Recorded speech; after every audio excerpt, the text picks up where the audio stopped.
How you day? It's your boy Ty Rockson, and today I am talking about a series of things. The importance of failing forward, the importance of evaluating masculinity in today's world, and just what it's like to have a growth mindset. I have a great guest to talk about that. His name is Todd Palmer, and he had a very generous offer at the end for you all to take advantage of if you want to really get into his mind and how he knows how to manage people, cash, strategy, execution, or just being a thought leader in the space. He extended up to an hour of conversation for you. So I hope some of you take advantage of that, because that's what this podcast is here for, to create a platform for you all to grow yourselves and develop yourselves. Also, as always, you know I'm an open book, so reach out to me on Instagram at Ty Rockson or Twitter at Ty Rockson, and I'm always happy to answer questions for you all, or just talk to you and acknowledge you all. With that being said, enjoy today's episode. In a world where very few people embrace their global identity and seek to understand their neighbors, cross-cultural expert Tayo Rockson is on a mission to bridge this divide. Each week, he'll open your mind with insights from some of the global minds in the world. Get ready, take some notes, and learn how to be the best you that you can be.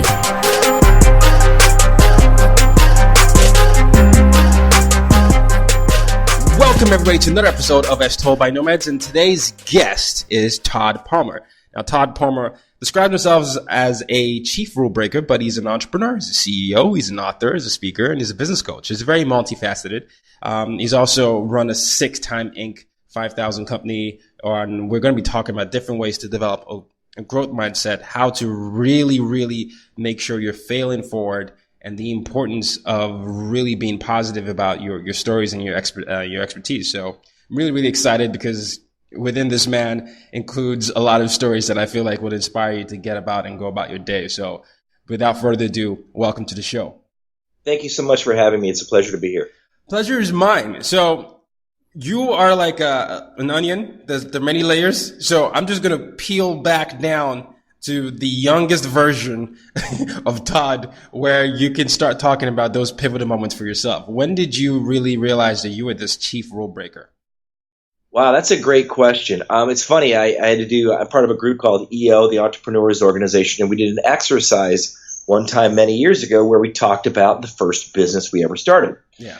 And it dawned on me that the very first business I ever started was I started a business when I was in the 6th grade. And I grew up in a small town. I grew up on a farm in mid-Michigan.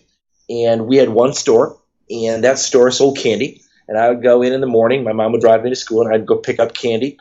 And I'd buy it for a nickel, and I'd sell it for a quarter to my students, or to my fellow classmates. And really, that was my first business, because I was breaking the rule. The school did not appreciate me selling things on campus. And I got called down to the principal's office to basically cease and desist all candy sales to fellow students. So I think that's really where I figured out, the rule. I understand the purpose of rules, but sometimes I really don't want them to apply to me. So how do I find ways around them? Right. Oh my gosh. And so with that type of mindset, obviously it led to what you do today. I mean, you do several things. I mean, on a level of developing people. And that's the through line I see with everything. Whether you're an author, coach, CEO, you are developing people. But talk to me about when you realized that your idea could become a business. That particular point from idea to execution is one that many people I find are stuck in, because they might have an idea, but they might not be sure how to execute. How did you break out of that?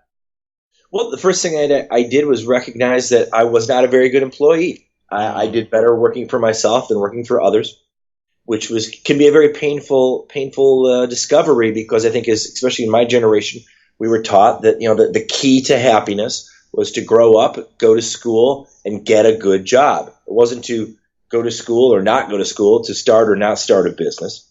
And so I had to recognize that. It kind of goes under the category of know thyself.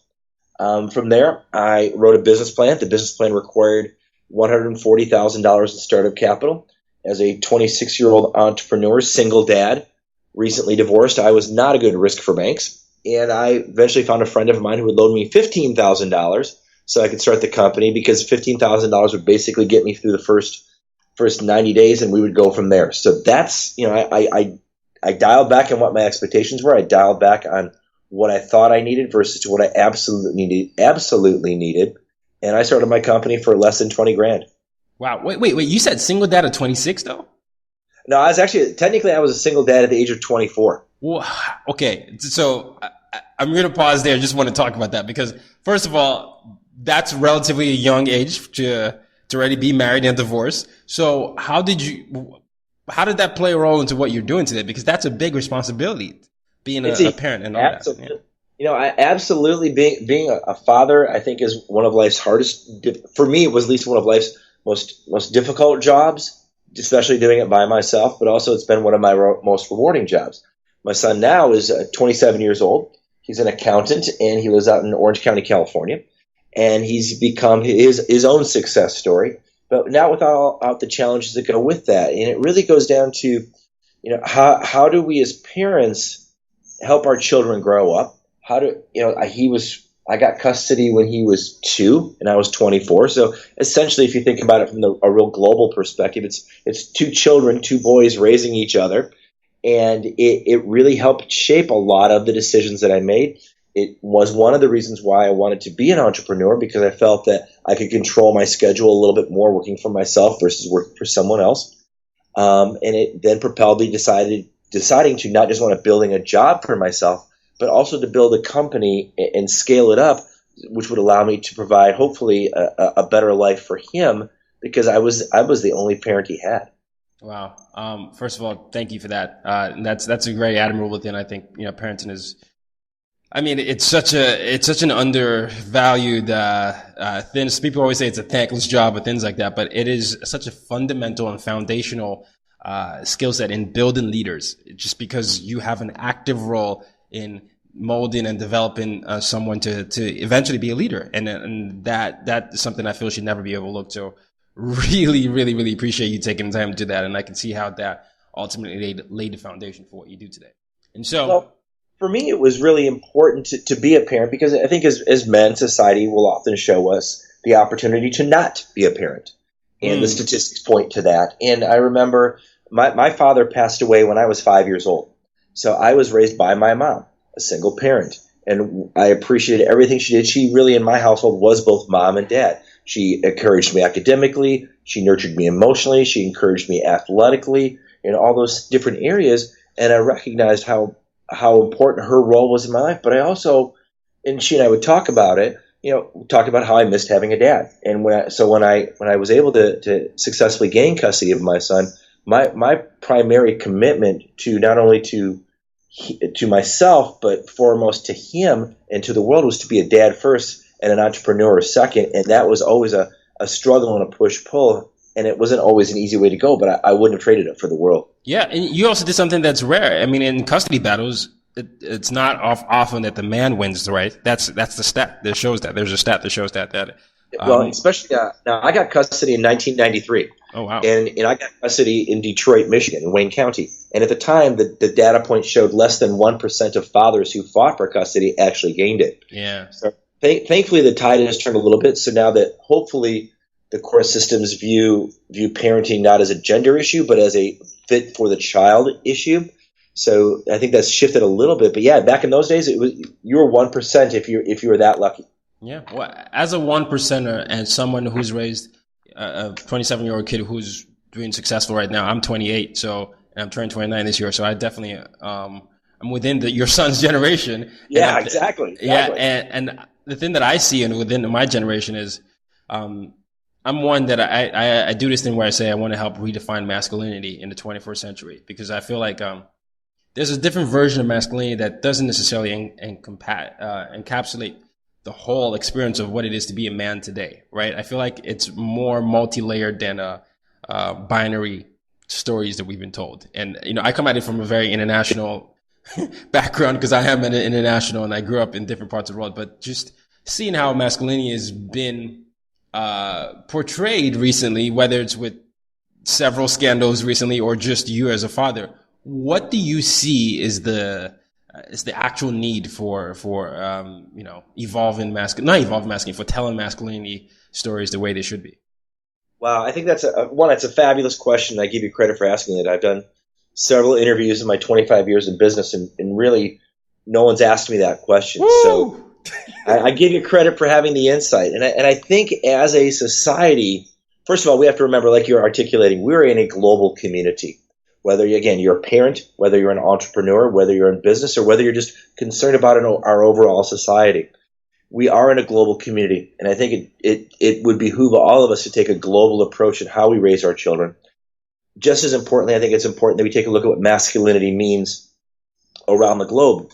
There are so many outdated thought processes around masculinity and the suffering that men have and the suffering we go through and the pain we experience because we're not encouraged to share our feelings, to share our emotions, to be the human being first and foremost we need to be for ourselves, but secondly, the parent we need to be to our children, the partner we need to be to our significant other. Those all require, I think, three things: authenticity, transparency, and vulnerability. And not many societies encourage that within men back in the day. And I think we're hopefully seeing a shift in that. But I think, children are going to gravitate, our partners are going to gravitate towards that authenticity, that transparency, and that vulnerability, because we don't always have to be the big, bad sufferer for the greater good of our families. People are people. We fail forward together, we suffer together, we succeed together, we fail together. We have a global community, and that requires the men to be able to be encouraged again by society to say, you know what, I suffer. If you look at the suicide rate amongst male entrepreneurs, it's higher than the national average because we suffer in silence. We suffer with imposter syndrome. We suffer thinking we need to be the oracle and have all the answers, and frankly, we don't. So anything we can do, and I appreciate, again, the question of the podcast today, to put out there that, an entrepreneur alone is an entrepreneur at risk. A man alone is a man at risk. It takes a global community to encourage that masculinity, and there's nothing wrong with being sensitive and caring towards ourselves first and foremost, but also to our children, to our significant others, and to our community at large. Yeah. No, well said. Well said. I think that authenticity, vulnerability, and transparency are so key.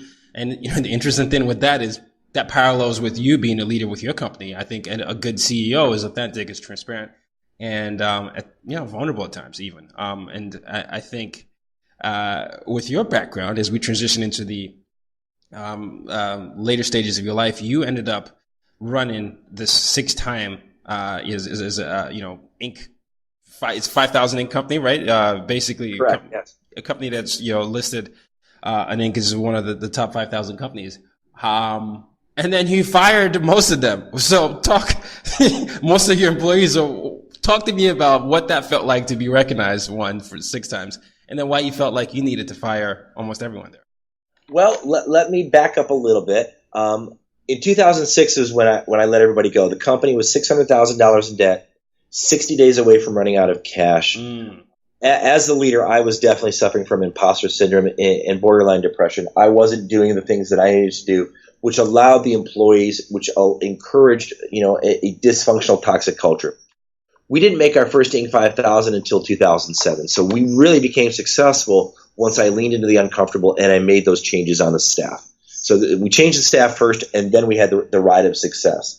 And that really required us to shift how we looked at the world, how I looked at the company. And it did require a lot of authenticity, transparency, and vulnerability with the new people. For example, I stopped hiring people with a recruiting background and started hiring people I wanted to work with, people that I connected with. I thought if they're good people, I can take a good person and make them into a good recruiter. I can't take a decent recruiter and make them into a good person if they're a complete pain in the ass to deal with. So really, that's kind of where we came up with the concept of hire for DNA, not for resume.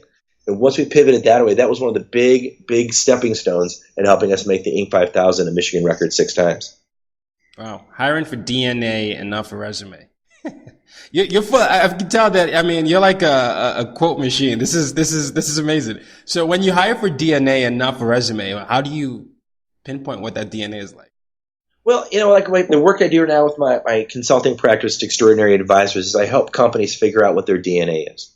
I figure out, and really I do a lot of, I give credit where credit is due. Simon Sinek in his book helped me figure out a lot of that stuff. I was fortunate to meet Simon even before he published his first book. And he helped me figure out what my personal why, WHY, is, which we then figured out what the company's why will be. And for me, it comes down to two words. We improve lives. And everything I do as an individual, I want to improve lives. It's being on your podcast today. If I improve one person's life, or they hear one idea that they hadn't come across before, or they feel a sense of community with me, and they, wow, this guy really, I feel his pain. I've been down that path. I'm a single parent. I'm a struggling entrepreneur. I may have to, let some people go on my team. Those are all ways we can improve lives. And what I do with the employees is, once I was able to articulate how we improve lives, once we were able to articulate what our core values were, not our mission statement, but our core values as an organization, that's really where we were able to see that shift. And those core values are different for every company. But you can't sit there as a CEO and say, one of my core values is honesty, if you're being dishonest. And I see this a lot with CEOs. They're honest to a point. They're honest to a certain level, but they won't be really honest with employees. And going back to some of the decisions and conversations I've had to have with my teams, like, hey, we're in a tough spot. Here's where we are. It's not fun to do that. But, sometimes the best ideas come from the people that you include in your difficult conversations versus thinking you have to have all the answers. Yeah, no, that's well said. That's good. So then, obviously, you alluded to it there, that now you run this consulting practices where you help people determine that. There are people in today's world who they want to be thought leaders, essentially, like you're a thought leader. And they want to know how they can develop that expertise and then build an audience based on that. What would you say are the steps that one can do towards building expertise and then being known for that expertise? Well, I think you have to figure out, first of all, going back to what I said earlier, know yourself, play to your strengths, know who you are versus trying to be all things to all people. I think one of the biggest challenges a lot of entrepreneurs run into early when they're trying to figure out who they are is they try to please everyone, and you really can't. We hire employees thinking they should fill all facets of the job, all facets of what our business needs, and they really can't. It's just not. There are very few people who are good at everything. So going back to your question, figure out who you are. Figure out if you want to be a thought leader, where do you want to be a thought leader? Do you want to be a thought leader in a certain segment of business, not just in business? If you want to be, for our business a lot, we get called in to do a lot of thought leadership on either how to grow and scale a company, because we were able to do that, and the Inc. 5000 proves that. Or we get called in to talk to companies about how to do hiring. So we're a thought leader in hiring. So if we're going to be a thought leader in hiring, how do I teach how to hire for DNA, not just for resume? How do we show people how to do an interview process? How do we show people how to do onboarding? And then how do we show them how to keep an employee engaged and satisfied? Those are all different things. I don't come in and profess to be a thought leader in the areas of cash management. I know how to do that, and I can show companies how to make more money and improve their margins. But there are people who also just specialize only in that sector. There are a lot of different niches within this world. Focus on something that you can be the best at. Go to the hedgehog concept from Jim Collins. Where can you be the best at? Where will people pay you money? Where is no one else looking where you can exploit that weakness within the sector? Yeah. Wow. No. Yeah. And I couldn't agree with you more on the self-awareness part. And I think the interesting thing about self-awareness, I don't know if you agree with me on this, Todd, is that, like you, I do a lot of organizational consulting. I run a diversity inclusion firm, and I also work with thought leaders because that's essentially how I launched my career. This podcast, which started in August 2014, is essentially what propelled me to be a speaker and a consultant in the space, because I became known as someone who helps people connect effectively across cultures. And now creating that platform, I recognize that if I didn't start off with the self-awareness piece and knowing who I was and where my skill set lay, I wouldn't have been able to have a foundation. And I always tell that to people whenever I'm consulting, is that know what your organization is, what it stands for, and know what you are. Because sometimes if you're a leader of an organization, there's a disconnect with who you are and what the culture your organization takes on. And that sometimes can be a problem, where you might profess to be one thing, but your organization is taking on a certain negative aspect of your personality. And so how do you correct that thing? And then if you're running a solopreneur business, is you can end up falling into the trap of maybe comparing yourself to other people. And then at that moment, you're risking the authentic version of yourself, because then no one knows how to differentiate you from the person that you're comparing yourself to. Well, I think also when you take into account everything you just described, I think people are going to pick up on either your authenticity or your inauthenticity at a cellular level. People make decisions based upon emotion and justify it with logic down the line. They do it with hiring. They even do it with things like dating. I mean, we all watch all those different things. If you know who you are, and you can profess that, and you're able to say to somebody, I can help you in these areas. Those other areas, those are not my areas of expertise. We should let someone else handle that. You'd be surprised how often the person who's going to be buying or engaging your services will appreciate that level of just pure candor, because a lot of people want to be all things to all people. And that just, anybody who's been a seasoned buyer is going to basically see right through that. And they're not going to take it seriously. Mm-hmm. Absolutely. No, this is so good. I love your story so far with this. And then, okay, obviously the inevitable thing that comes from you creating a company is that there is failure. Failure is a part of life. And, for me, there's a great saying, I think it's by the late legendary Nelson Mandela, who was my favorite leader of all time. Says I never lose or fail. I either win or learn. And essentially it goes into your concept of failing forward. How can we learn how to turn failures into learning opportunities? Oh, I couldn't agree with you more. That's one of my favorite quotes as well. I worked with a gentleman out of the West Coast, Dr. Danny Friedland, and that's one of his favorite quotes. And we actually incorporated that quote into the work I'm now doing. And really, in order for us to understand how failing forward works, is first of all, we have to accept and understand that just because a failure occurs doesn't mean we are a failure. And that's something I suffered from when I had my big bout of imposter syndrome. I thought that if the company failed, I was a failure. If the company was successful, I was successful. And that's really not the case. The only place where learning occurs is when we fail, when something doesn't work. And I think so many people look at failure as a zero-sum game. Either you win or you lose. When really, at the end of the day, the only way to learn is through failing. Yeah. And it's recognizing that, first of all, recognize the failure.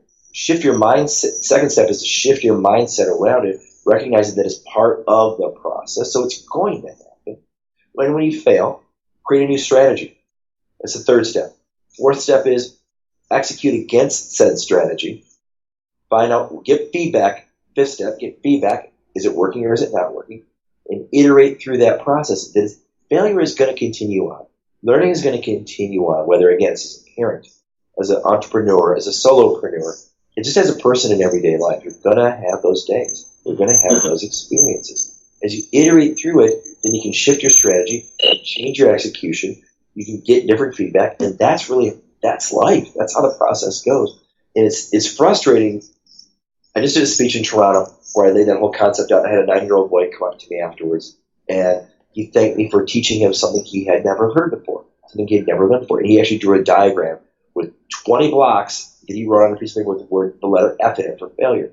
Then he had the equal sign. Then he had a big block that had the word success. He goes, now I know that I don't quit at failure number 10 or failure number 11, failure number 19, that I have to continually fail forward in order to be successful. A 9-year-old got this. So it can be universally applied, again, not only to the entrepreneurs listening, but also to the parents and the other adults who are participating today. Okay, no. So, first of all, congrats on being able to impact a 9-year-old. I work with a lot of youth, and I definitely understand sometimes how it's an interesting, challenging opportunity, and I love that. I love those challenges. One of the kids I mentor is 11, and I've been with him since he was 10. And sometimes explaining things to them, it actually reminds me of how we've normalized lack of universal principles for leadership. Because I find myself sometimes talking to youth as if they don't understand some things that they already do, and I forget that we live in this digital world where they have access to more things than even I did when I was younger, and so that speaks to the level of universality with what you're saying there. Interesting thing with what you're saying though, with the failure thing is another thing that I know I brought up earlier, but I want to probe more is this idea of it's comparisitis. I just came up with that term. You're comparing yourself. Now, this has gone on. I know a lot of people like to act like it's just this generational thing, and that's a rant. But this is back in the day. I believe like Michelangelo, Picasso, all of them, Leonardo da Vinci, even them, I believe that they had some level of comparing something to each other, because everybody's always saying, you're not this person, you're not that person. Why should we do this? Why should we do that?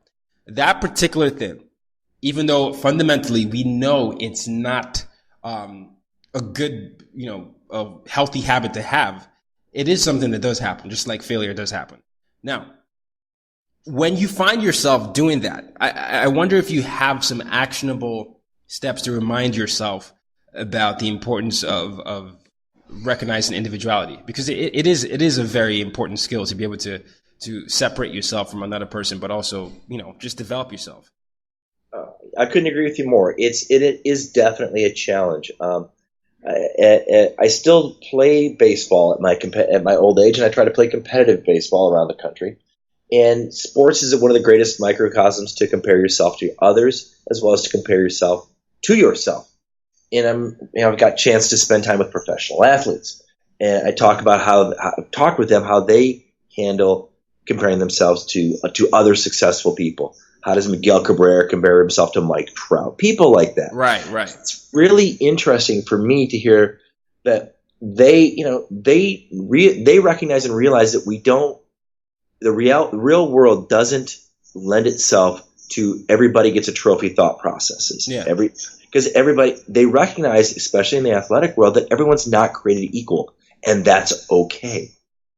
There are guys who can hit the ball, 450 feet, and there are guys who can throw the ball with pinpoint precision. Some of them pitch, some of them hit. There are very few people who can do all things at all times. Even the best players have slumps. Even the best players have weaknesses in their games. And what they've really taught me is, going back to some of the very basic principles, is know what you're good at. Play to your strengths. For your listeners, check out the work from Marcus Buckingham and how he talks about how you play to your strengths.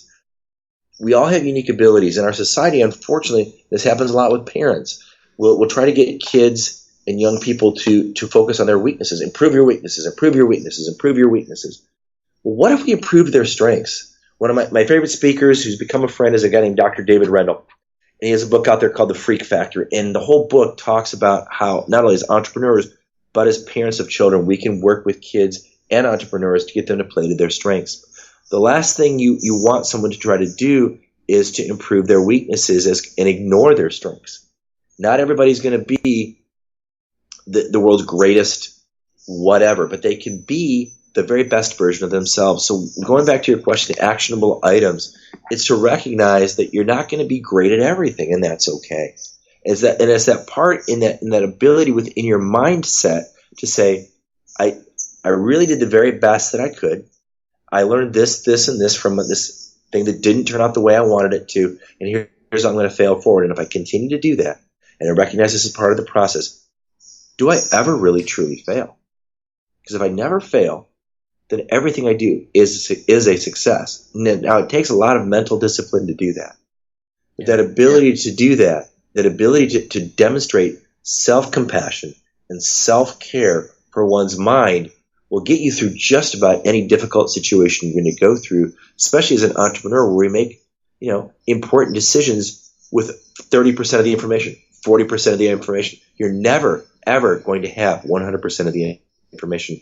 It just doesn't exist because there are market conditions. There are competitors that you may not even be aware of who are maybe ahead of you. You're just never going to get 100% of the information. So you can't have paralysis by over-analysis. You have to be okay with leaning into the uncomfortable and pushing forward and iterating through the failure process. If you allow yourself the freedom to do that, you'll save yourself a lot of grief. Yeah. Wow. Yeah. No, and that's the important things. I think being kind to ourselves is something we all need to learn. Soliciting feedback is something that we all need to get used to. I think a lot of times Feedback gets a bad rep, and it's really an opportunity for growth. But just understanding that sports analogy is so key. Sports is, for me, a very important part of my life. For me, I've played that since I was a kid, and basketball, soccer, tennis, and I definitely understand and appreciate a lot of American sports as well as American football and baseball. And I see the same thing you're saying, whether it's Cabrera versus Trout. I live in New York, so we hear a lot about the judge delivering some sentences and and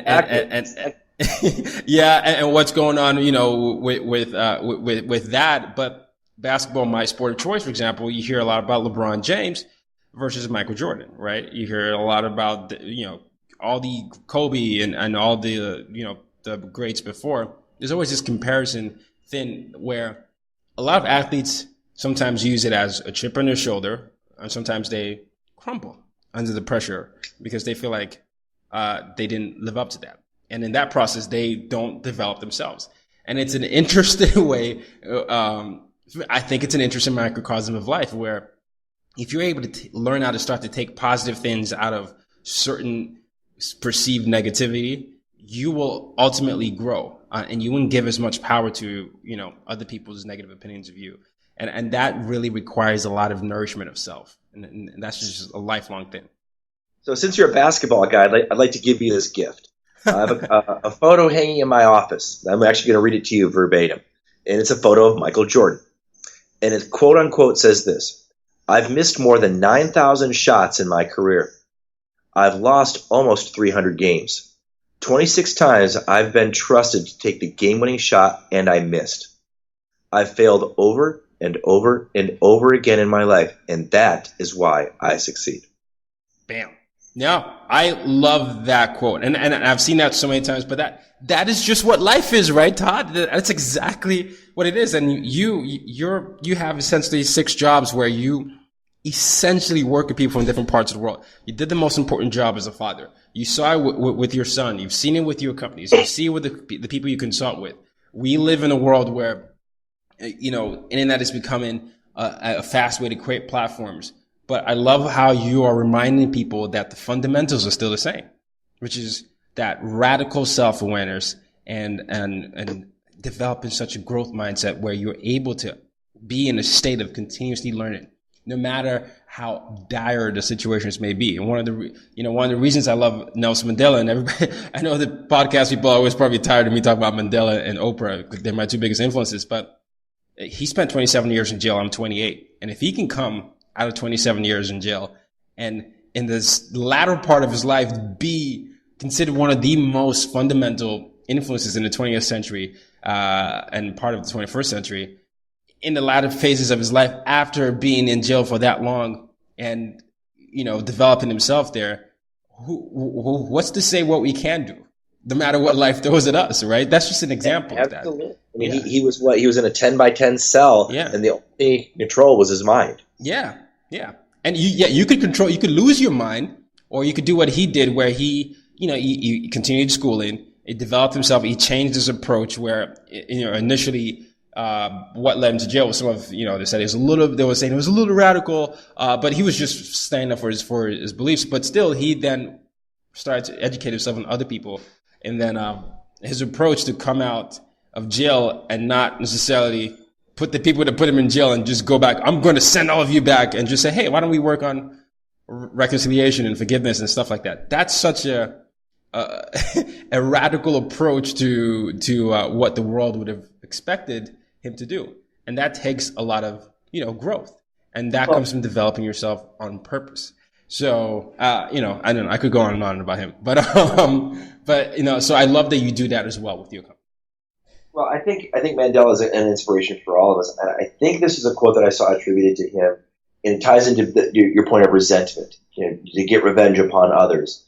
And resentment to him, I think the quote was something like this: being resentful towards others is like taking an arsenic pill, hoping the other party dies. You're the only person who suffers when you feel that way towards somebody. Yeah. One of the people I recently read about that really has inspired me, and he's no longer with us either, is a guy who, at the age of 65, reinvented his life, drove around the United States, living in his car for a year, going out and doing 1,009 sales presentations, being told no 1,009 times before he made his first sale. And that's Colonel Sanders of Kentucky Fried Chicken fame.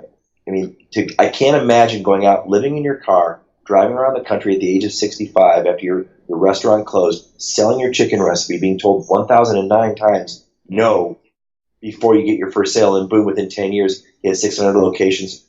Then he's the first franchise to go overseas. Imagine if he quit at time. What if he said, I'm only gonna try this 100 times and quit? Right. That is so true. No, and you're right. And there are even other. I think it was Thomas Edison who failed almost 10,000 times before the light bulb. You know, all these examples of people who had this perseverance and persistence. It's a great reminder, and I think your point about developing that mindset is what will help you be able to push through those moments. Because I mean, you've said you failed multiple times, but even when you were unable to make payroll, but your mindset, I would argue, is probably what kept you going for you to be able to see a long-term vision and long-term solution to a short-term problem.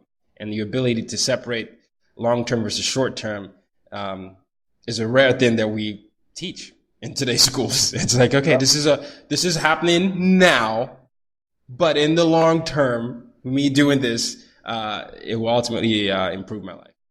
Yeah. It's one of those situations too. It goes back to core values. When I was struggling with my business back in 2006, it was recommended to me by several successful advisors that I should file for bankruptcy. I should discharge $600,000 in debt from people vendors who trusted me, bank who had trusted me, others who had trusted me, and I should just discharge that and start over clean. And I thought to myself at the time, could I walk into my son's bedroom, explain to him that I'm filing bankruptcy and starting over to discharge $600,000 in debt, when I keep telling him he has to be a young man of integrity, he has to be a young man who keeps his word, he has to be a young man who honors his debts to others, yet I didn't live that way? I could not do that.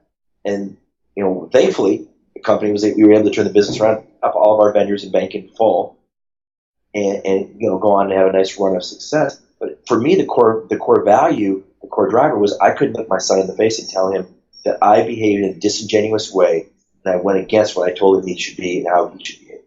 Yeah. No, that's well said. So, I mean, we're getting ready to wrap up here, but I want to obviously talk more about something that we both do, which is working in a corporate workspace.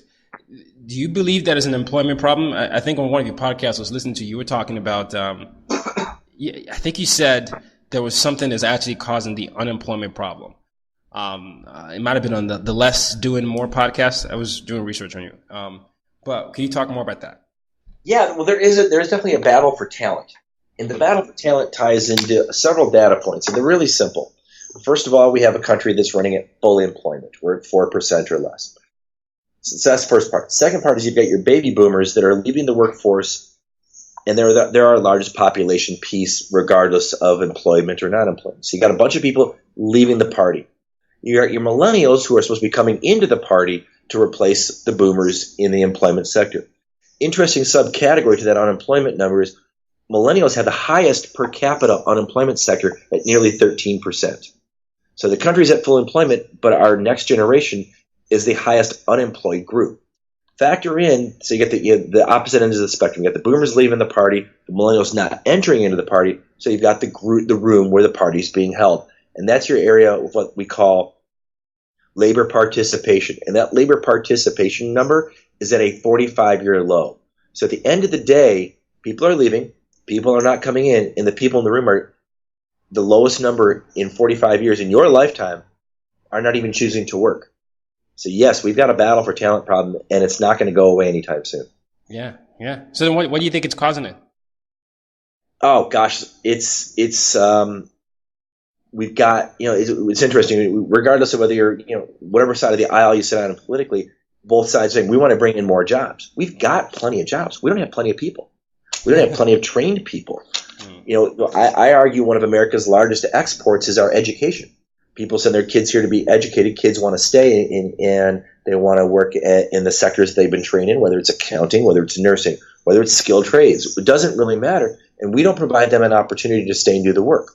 That's a real challenge. And if we don't, as a country, if we don't produce a GDP, we're going to be in pretty bad shape. Right. So first of all, we've got some challenges within the system. Secondarily, if you look at the millennials, if they're in what I would argue, going back to the comment about everybody gets a ribbon, everybody gets a trophy for just participating, if that's the mindset they have, that they just should have a job, they should be able to do whatever they want, that's going to be a challenge because a lot of the employers aren't going to be able to sustain that. Yeah. Flip side of it is the employers need to shift their mindset. They have to recognize and realize that the world has changed, that millennials want to be part of teams. They don't want to necessarily always work individually. They aren't going to just do what they're told and be thankful to have a job in an area where they can go out and get a new job tomorrow. They have to be included in the conversation. They have to be part of the dialogue to grow the company. And the last thing that employers need to recognize when it comes to the millennial sector, by and large, is they will choose to make less money for more flexibility and freedom. So if you're an employer, you can provide those things to them, a work environment where people will collaborate, a work environment where things are explained why they do what they do, and you're going to allow for employee participation. And you're going to have a flexible mindset around the work that needs to be done. You're going to be very attractive for the next generation of employee. Oh, well, it's well said. I mean, couldn't have said it better myself. And as someone who exists in one of the generations you talked about, it is, that interesting disconnect with the idea of the availability of the jobs and then the lack of employability for some people is, I have noticed that myself. And sometimes that's why I focus on education being a core principle, because I got my MBA, so I'm not bashing the education system. I just want us to rethink a little bit, how we educate people and translate it to the real world in terms of the way the trends are moving.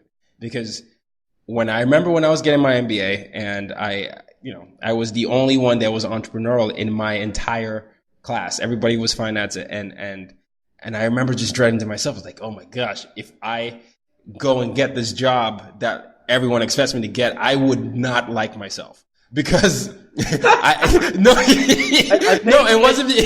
wasn't because of what I was like, they seem so suited there, but I was, I launched this podcast while I was getting my MBA. It was in my, at the end of my first year, and I was getting way more excitement from this, and I was starting to really learn how to grow there, and I had that crossroads.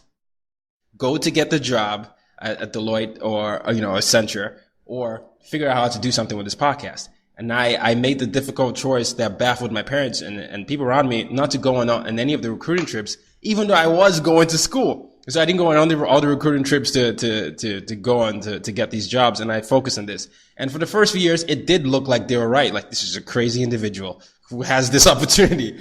But ultimately, it was able to help me develop, skill sets to be able to communicate, to be able to speak, to be able to grow an audience, which are skill sets that a media professional needs in today's world. How do you tell stories in digital landscape as well as on the stage? And I harken back to those moments where I know there are other people in that dilemma, but they might not be as risky as I was. And I just want schools to be able to open platforms for them as well, because there's that way and then there's another way. And so that's just my one gripe with current education systems. I think you could expand on that. So I share your gripe, and I think it can even be expanded. What if we as a society didn't just focus kids on going into university settings? Mm-hmm. Because I think there's, think about it like this. When your air conditioning goes out, or you have a problem with electrical, the person who shows up to fix your AC or your electrical situation is probably going to be over 55 years old, by and large. Right. That's just what the demographics say. Yeah, if I know a young guy, he's under 35, he's making six figures as an electrician.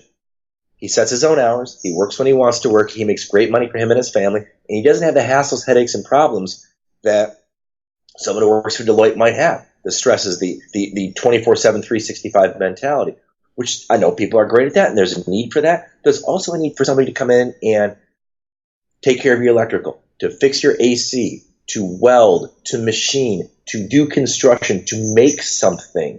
There's still a huge need and a huge value for the undervalued center of making something.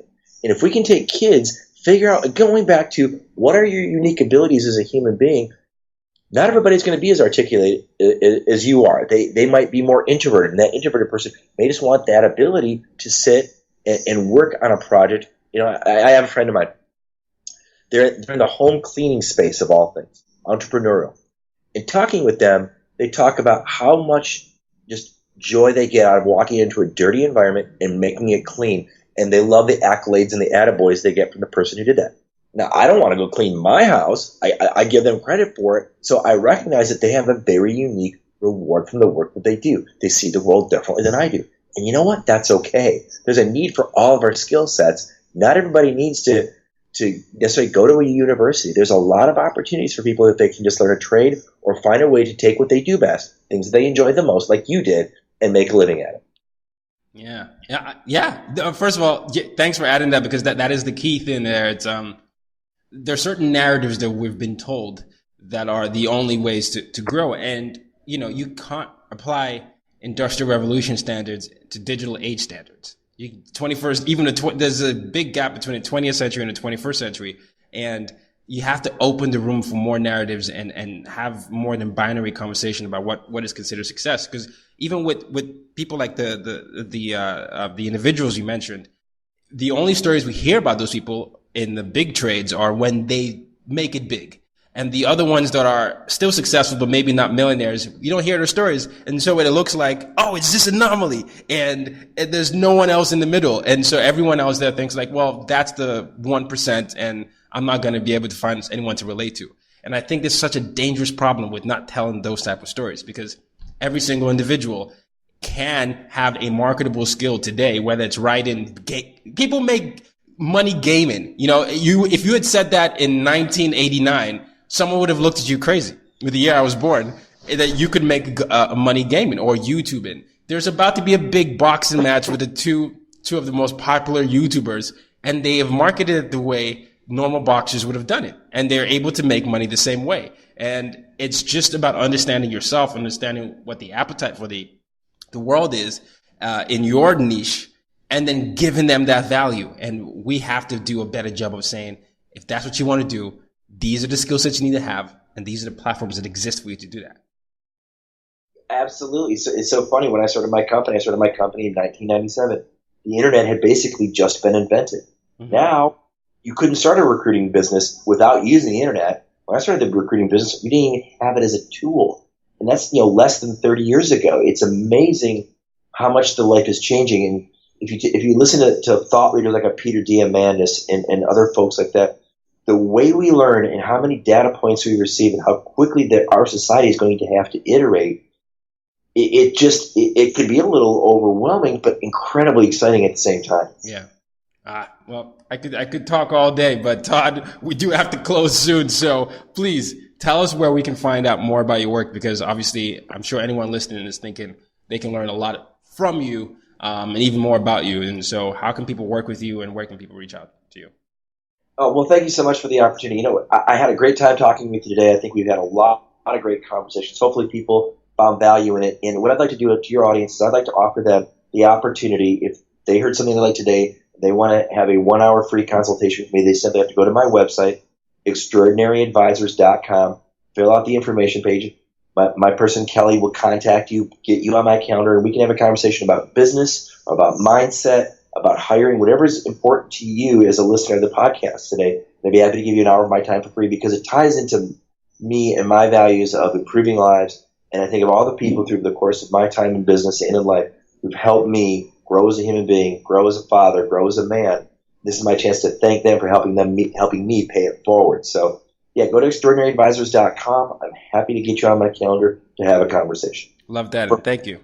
Thank you. That's very generous of you. So, I'll put that in the show notes, extraordinaryadvisors.com. And Todd, I can't thank you once again. I mean, this has just been great. It's always amazing to hear from people like yourself who have been successful in various aspects of the world, of the world, one, but also in several industries, and to hear you break down some of these essential foundational skill sets. It's always reaffirming, but also inspirational. So thank you for that. Thank you for having me on the show. I had a great time chatting with you, and I wish you nothing but continued success You seem like you've really got some big visions and some great ideas of what you want to accomplish. Thank you. Oh, one last question before you go. My mission statement is this: use your difference to make a difference. That's the foundation of everything I personally do and why I do all this. So before you go, how do you use your difference to make a difference? Great question. For me, it ties back into the core value. I want to improve lives. I think if I want other people to have success, I want other people to be successful. The first thing I have to do is I have to listen, not listen to respond. Secondarily, if I want others to be authentic, transparent, and vulnerable, I have to embody those things. And lastly, and it's always a work in progress for me specifically, is to accept that failing forward is part of the learning process. And learning is, while it can be uncomfortable, while it can be a challenge, learning is where we grow as people. And if the people can learn, people can grow. For me, those are the key things in life for me, whether it's in business or in personal. So I think that's really how I'm able to figure out. And really, so my uniqueness is I have no problem talking about the dumb things I did, all the failures I've had, bad decisions I made, because we've all had them. And going back to your original statement about how do we as men make a difference in the world, I think that's how we do it. We lead heart first. We lead authentically first. And I think the world will follow. Wow. Well, thank you so much, Todd. This has been great. And I just want to thank you once again. So thank you for that. Thank you. All right. Ladies and gentlemen, till next time, use your difference to make a difference. You've just been listening to the As Told by Nomads podcast. For more ways to reach out to Tayo and to use your difference to make a difference, head over to www.tayorockson.com.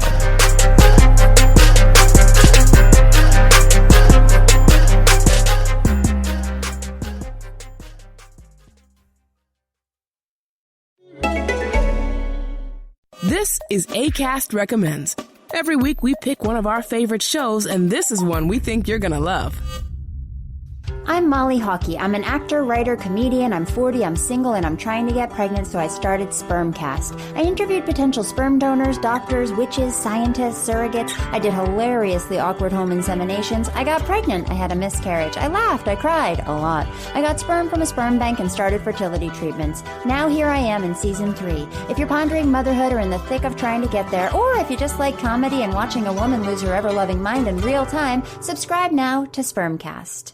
Acast is home to the biggest podcasts from the U.S. and around the world. Subscribe to this show and hundreds more now via Acast or wherever you get your podcasts.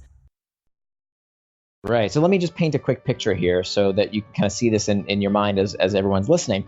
I want you to think of a big plus mark, okay? And the big plus mark has 4 points, right? On the horizontal line, we have on one side, we have distraction. Put that on the left-hand side, like the west point of this plus mark.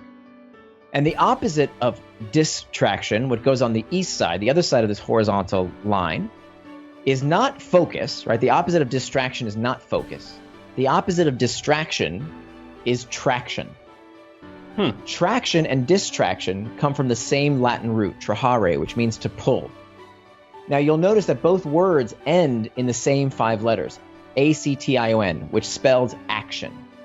Traction and distraction both end in action, reminding us that traction and distraction, these are not things that happen to us, right? Many people think, oh, I got distracted. It happened to me. No.